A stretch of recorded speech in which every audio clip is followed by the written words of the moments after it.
میرا نام اسفند ہے، مجھے سب گڈو کہتے تھے۔ میں انتہائی غربت کی زندگی گزار رہا تھا۔ میرے ایک دور کے رشتہ دار جن کا نام رشید صاحب تھا مجھ پر ترس کھا کر اپنے گھر لے گئے اور کہا کہ میں دبئی جا رہا ہوں، تمہیں میرے گھر کا خیال بھی رکھنا ہے اور میری بیوی کے چھوٹے موٹے کام بھی کرنے ہیں۔ انہوں نے مجھ سے تنخواہ کی کوئی بات نہیں کی، بس یہ کہا کہ میرے گھر کی رکھوالی کرنا، تمہیں 2 وقت کا کھانا ملے گا، دکان سے سودا صرف میری بیوی کو لا کر دینا۔ میں اس قدر فاقوں کی زندگی گزار رہا تھا کہ مجھے یہ 2 وقت کی روٹی اور ایک چھت بہت بڑی نعمت لگ رہی تھی۔ انہوں نے کہا کہ ابھی ان کی حیثیت اتنی نہیں ہے کہ وہ مجھے ایک مخصوص تنخواہ پر رکھ سکیں۔ میری عمر 16 سال تھی اور مجھے اس وقت بالکل بھی اندازہ نہیں تھا کہ وہ میری غربت سے فائدہ اٹھا رہے ہیں، ورنہ جو کام انہوں نے مجھے دیا تھا اس کی ماہانہ اچھی خاصی تنخواہ بنتی تھی، لیکن بھوک نے تو مجھے کلمہ تک بھلا دیا تھا۔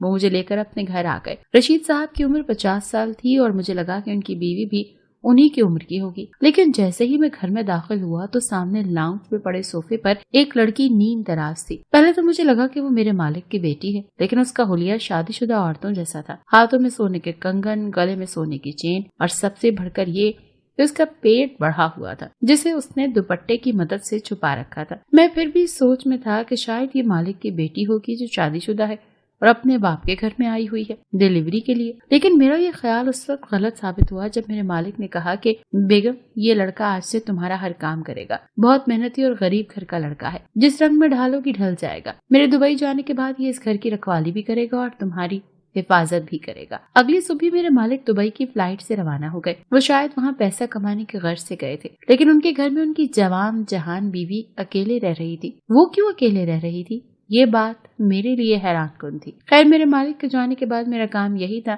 کہ میں گیٹ پر ہر آنے جانے والے کو دیکھتا۔ مالکن کو دکان سے کوئی چیز منگوانی ہوتی تو میں لا دیتا، مالکن کھانا خود بناتی تھی اور مجھے 2 وقت کی روٹی مل جاتی تھی۔ میرے لیے تو وہ کسی غنیمت سے کم نہ تھی، کم سے کم پیٹ بھر کر کھانے کو تو ملتا تھا۔ 2 وقت کی روٹی کھا کر میں اپنے مالک اور مالکن کے لیے دعا کرتا تھا۔ میرے مالک زیادہ امیر نہیں تھے، ان کے پاس تھوڑا بہت پیسہ تھا، مگر گھر ذاتی تھا۔ خود کو مستحکم کرنے کے لیے وہ مزید پیسہ کمانے کی غرض سے وہ ملک سے باہر جا چکے تھے۔ ان کا گھر چھوٹا سا تھا لیکن خوبصورت تھا۔ میں برآمدے میں ہی چارپائی پر سوتا تھا، مجھے یہاں بہت سکون مل رہا تھا۔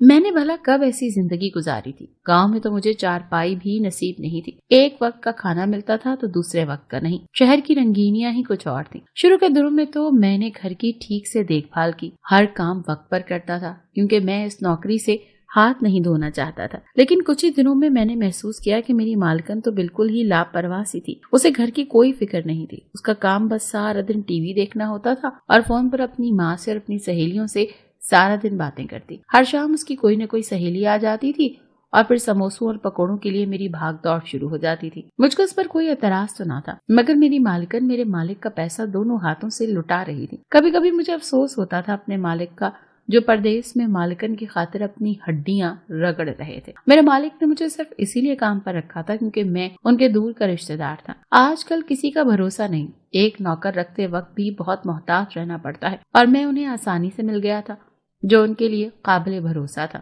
ایک دن ایک شخص نے دروازہ کھٹکھٹایا اور ایک موبائل مجھے دیا اور مجھے کہا کہ یہ موبائل میرے مالک کی طرف سے مجھے ملا ہے۔ میں حیران تھا کہ مجھ سے تو مالک نے ایسا کوئی ذکر نہیں کیا تھا، نہ ہی میں ان سے رابطے میں تھا۔ اس شخص نے کہا کہ اس کے اندر سم موجود ہے، اور اس نے جب میری بات میرے مالک سے کرائی تو مجھے یقین آیا۔ اب رشید صاحب مجھے بار بار فون کر کے اپنے گھر کی خبر لیتے تھے۔ وہ مجھ سے یہی سوال کرتے تھے کہ کون آتا ہے، کون جاتا ہے، اور میرے گھر میں میرے پیچھے کیا ہو رہا ہے۔ مالک کے سوالوں پر میں حیران رہ جاتا کہ میری مالکن کے پاس بھی موبائل تھا، وہ یہ سب میری مالکن سے بھی تو پوچھ سکتے تھے، تو پھر مجھ سے پوچھنے کی کیا ضرورت تھی؟ رشید صاحب نے مجھے سختی سے تاکید کی تھی کہ ان کی بیوی کو یہ بالکل بھی پتہ نہ چلے کہ وہ مجھ سے رابطے میں ہے، اور میں گھر کی ساری خبریں انہیں دیتا ہوں۔ تب جا کر مجھے سارا معاملہ سمجھ میں آ گیا۔ میں اتنا چھوٹا بھی نہیں تھا کہ ایسی باتیں نہ سمجھ سکتا۔ رشید صاحب نے مجھے مالکن کی جاسوسی پر مامور کیا تھا۔ انہیں شاید اپنی خوبصورت جوان بیوی پر بھروسہ نہیں تھا۔ میں بھی اپنے مالک کا پورا وفادار تھا اور ان کے ساتھ وفاداری نبھاتے ہوئے گھر کے تمام معاملات سے انہیں آگہی دیتا جا رہا تھا۔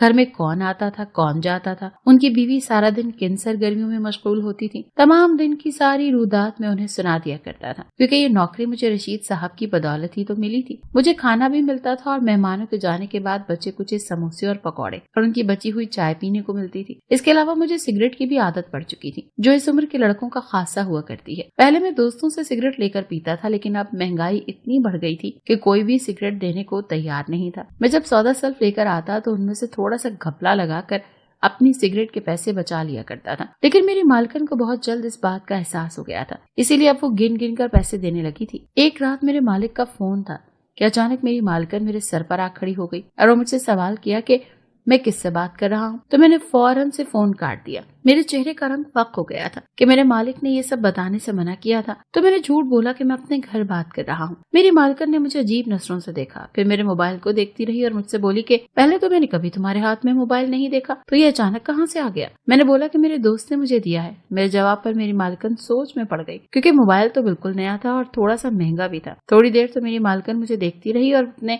निचले होंठों को दांतों से काटती रही, जैसे किसी गहरी सोच में हो, फिर वहां से चली गई। उसके बाद मैंने नोट किया कि मेरी मालकिन सारा दिन किसी गहरी सोच में डूबी होती है। न जाने क्यों मुझे ऐसा लग रहा था कि जब मैं मालकिन से बात कर रहा था तो मेरी मालकिन ने हमारी बातें सुन ली थी। वैसे भी मेरा वो हिसाब हो गया था कि चोर की दाढ़ी में तिनका। एक दिन मैं दोपहर का खाना खाकर फारिग हुआ तो मेरी मालकिन ने मुझे अपने कमरे में बुलाया। मैं उनके पास गया तो उन्होंने 100 का नोट मुझे दिया और कहा कि गुड्डू बेटा, मेरा थोड़ा सा लताड़ा तो कर दो। एक तो मेरा जिस्म बुरी तरह से दुख रहा है और दूसरा मेरी डिलीवरी के दिन भी करीब है। मालकिन की बात मुझे बहुत अजीब लगी। वो किस चीज के लताड़े की बात कर रही थी। मैं सोच में पड़ गया तो उन्होंने तेल की शीशी मुझे पकड़ाई और बोली कि अपना सर दबाने की बात कर रही हूँ। मेरे कांधे भी बुरी तरह अकड़ गए हैं। सर बहुत भारी हो जाता है ना प्रेगनेंसी में, और गर्दन में भी खिंचाव है। ऐसे कहकर मेरी मालकिन बेड से नीचे बैठ गई और मुझे बेड के ऊपर बैठने का इशारा किया। मुझे तो बस एक 100 का नोट नजर आ रहा था और सिगरेट की शदीद तलब हो रही थी, क्योंकि काफी दिनों से मुझे सिगरेट नसीब नहीं हुई थी।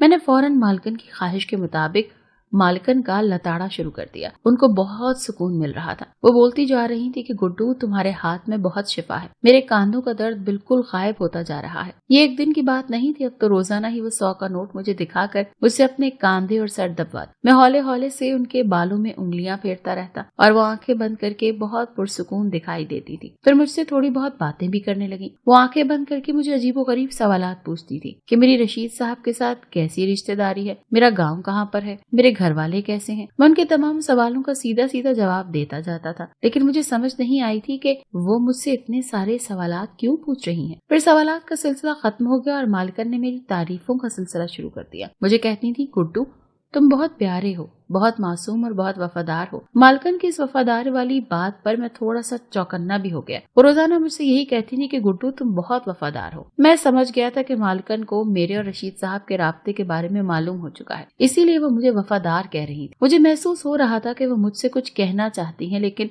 कह नहीं पा रही हैं। वो दुनिया जहान के सवालात मुझसे पूछती थी, दुनिया जहान की बातें मुझसे करती थी, लेकिन जो बात वो मुझसे करना चाहती थी शायद उसकी हिम्मत नहीं कर पा रही थी। एक दिन मालिक ने मुझसे पूछा कि मैं सारी रात जागता रहता हूँ या सोता हूँ। तो मैंने कहा, मैं तो गांव का रहने वाला हूँ, मुझे तो जल्दी नींद आ जाती है और सुबह सवेरे जागता हूँ। मुझे ऐसा महसूस हो रहा था कि मेरे जवाब पर उन्हें थोड़ी सी तसल्ली हो गई है। खैर, अब मैं रोजाना मालिकन का लताड़ा करता था और इस काम के लिए रोजाना ही वो मुझे 100 रुपए देती थी और मेरी सिगरेट का बंदोबस्त भी हो चुका था। लेकिन एक दिन मालिकन ने दिन के बजाय मुझे रात को कमरे में बुलाया तो मैं थोड़ा सा परेशान हो गया। रात के 10 बज रहे थे। मैं उनके कमरे में गया तो मैंने देखा कि उनके हाथों में एक 100 रुपए के बजाय नीला नोट है, यानी कि 1000 का नोट। उन्होंने 1000 का नोट मेरी आंखों के सामने लहराया तो मैंने सवालिया नजरों से मालिकन की तरफ देखा। उन्होंने मुझसे कहा कि ये लो। मैं कुछ परेशान सा हो गया। उसूलन तो मुझे खुश होना चाहिए, लेकिन मैं खुश होने के बजाय सोच में पड़ गया कि आज 100 के बजाय 1000 मिल रहा है, जरूर कोई खास बात होगी। मैं अपने दिमाग में ताने बाने बन रहा था कि मालिकन ने कमरे की बत्ती बुझा दी। उनकी इस हरकत पर तो मैं हक्का बक्का रह गया। अंधेरे में वो मेरे करीब आई और मेरे गाल को छूकर बोली कि गुड्डू बेटा, मुझे पता है कि तुम अपने मालिक के बहुत वफादार हो और मैं समझ गई हूँ कि मोबाइल तुम्हें तुम्हारे दोस्त ने नहीं बल्कि मेरे शौहर ने दिया है, लेकिन मैं चाहती हूँ कि तुम मालिक से ज्यादा मेरे वफादार बन जाओ। वो तो तुम्हें तनख्वाह भी नहीं देता है, सिर्फ 2 वक्त की रोटी देता है, लेकिन मैं तुम्हें बहुत कुछ दूंगी अगर तुम अपना मुंह बंद रखो और मेरी कोई भी बात अपने मालिक तक ना पहुँचाओ। मुझसे वादा करो कि तुमने कुछ भी नहीं बताओगे। आधी रात को उसके घर में क्या होता है और कौन आता है, मुझे समझ नहीं आ रही थी कि मैं उनको क्या जवाब दूं, लेकिन मेरी आंखों के सामने 1000 का नोट लहरा रहा था। मालिक ने तो मुझे कभी पैसे नहीं दिए थे और मालकिन मुझे सीधा 1000 का नोट दे रही थी। मुझे नहीं मालूम था कि वो मुझे 1000 किस बात के लिए दे रही थी? मैं तो सारी रात सोता रहता था। मुझे तो मालूम भी नहीं था कि मेरे सोने के बाद इस घर में क्या होता है, कौन आता जाता है। मुझे इन चीजों से कोई मतलब नहीं था। मुझे मतलब था तो सिर्फ 1000 के नोट से। मैंने मालकन से कहा कि ठीक है, मैं आपका वफादार रहूंगा, वो जैसा बोलेंगी मैं वैसा ही करूंगा। मेरी बात सुनकर मालकन खुश हो गई और बोली, शाबाश गुड्डू, मुझे तुमसे इसी समझदारी की उम्मीद थी। मैं 1000 का नोट लेकर वापस अपनी चारपाई पर आकर सोने की कोशिश करने लगा। मैंने सोचा, कौन सा मैं अपने मालिक के साथ बेवफाई कर रहा हूँ। इस घर में तो ऐसा कोई भी खुफिया काम नहीं होता था कि जिसे मुझे मालिक से छुपाना पड़े। मैं मुतमईन होकर सो गया। आधी रात को मेरी आंख प्यास की शिद्दत से खुली तो मैं किचन की तरफ आया, लेकिन मुझे मालकन के कमरे से कुछ आवाजें सुनाई दी। मैं परेशान हो गया कि इस वक्त कौन आ गया है। मालकन तो घर में अकेली होती है। ना चाहते हुए भी मेरे कदम उनके कमरे की तरफ बढ़ने लगे, लेकिन दरवाजा लॉक था। मुझे तजस्सुस हुआ तो मैं बाहर खिड़की की जानिब आ गया। खिड़की थोड़ी सी खुली हुई थी क्योंकि गर्मी का मौसम था और पर्दा हल्का सा सरका हुआ था और मैं बहुत आसानी से कमरे के अंदर का मंजर देख सकता था। लेकिन अंदर का मंजर देखकर मुझे एक शदीद झटका लगा। मुझे उसी लम्हे समझ में आ गया कि मालकन ने मुझे किस बात के लिए 1000 का नोट दिया था। मैंने फौरन से मोबाइल निकाला और कमरे के अंदर के मनाजिर की वीडियो बनाकर अपने मालिक को भेज दी। मैं सारी रात सो नहीं सका, परेशानी के मारे नहीं बल्कि खुशी के मारे। मैं समझ गया था कि अब मेरे दिन बदलने वाले हैं। 1 हफ्ते के अंदर मेरे मालिक वापस आ गए। उन्होंने अपने आने की खबर किसी को भी नहीं दी थी सिवाय मेरे। सिर्फ मैं जानता था कि वो आ रहे हैं, बाकी कोई भी नहीं जानता था। अचानक से उनको सामने देखकर मेरी मालकन के चेहरे का रंग फक हो गया और मालकन ने शिकवा कुना नजरों से मेरी तरफ देखा, जैसे कि मुझसे बोल रही हूँ कि मैंने उन्हें क्यों नहीं बताया कि उनके शौहर आने वाले हैं। मेरे मालिक ने उन्हें तलाक के कागजात पकड़ा दिए। मेरी मालकन हैरान और शशदर उन कागजात को देख रही थी। फिर बोली कि मैं उम्मीद से हूँ और अभी मेरी तलाक नहीं हुई। रशीद साहब ने कहा कि मुझे तो ये भी नहीं मालूम कि ये बच्चा मेरा है या उसी लड़के का जिसको तुम रात को अपने कमरे में बुलाती रही हो मेरे जाने के बाद। ऐसा बोलकर रशीद साहब ने अपनी बीवी को घर से निकाल दिया और मुझे शाबाशी दी और बहुत सारे पैसे भी दिए। कुछ अरसे बाद उन्होंने दूसरी शादी कर ली और फिर मुल्क से बाहर चले गए। इस बार भी वो मुझे वही जिम्मेदारी सौंप कर गए थे जो पिछली बार सौंपी थी और अब मैंने उनका एतमाद हासिल कर लिया था। वो मुझसे बहुत खुश थे। अब मैं उन्हें जो भी बताता हूँ आंख बंद कर मेरी बात का यकीन कर लेते हैं। लेकिन इस बार मैं बहुत खुश और मुतमईन था। मैं चाहता तो मालिकन का वफादार रह सकता था, उनका राज मालिक को नहीं बताता और उनसे हजारों के नोट लेता। लेकिन मैं ये जानता था कि एक ना एक दिन ये राज जरूर खुल जाएगा और फिर मेरी भी शामत आ जाएगी मालिकन के साथ साथ। मालिकन का किसी के साथ चक्कर था। वो लड़का उनका पुराना आशिक था जिससे उनकी शादी नहीं हो पाई थी। मैंने दोनों तरफ का सोचा। मालिकन का वफादार होने में मुझे थोड़ा सा खतरा था और मालिक का वफादार होने में मुझे बहुत ज्यादा फायदा था। मुझे वाकई में फायदा हुआ था। मैं अब मालिक का पक्का मुलाजिम बन चुका था। अब मुझे सिर्फ 2 वक्त की रोटी नहीं बल्कि मोटी रकम तनख्वाह में भी मिलती थी। मेरी नौकरी पक्की हो चुकी थी। मैंने अपने मालिक से वफा की थी जिसका सिला अब मुझे मिल रहा था और मैं बहुत खुश था। मालिकन बिल्कुल ठीक कहती थी, गुड्डू तुम बहुत वफादार।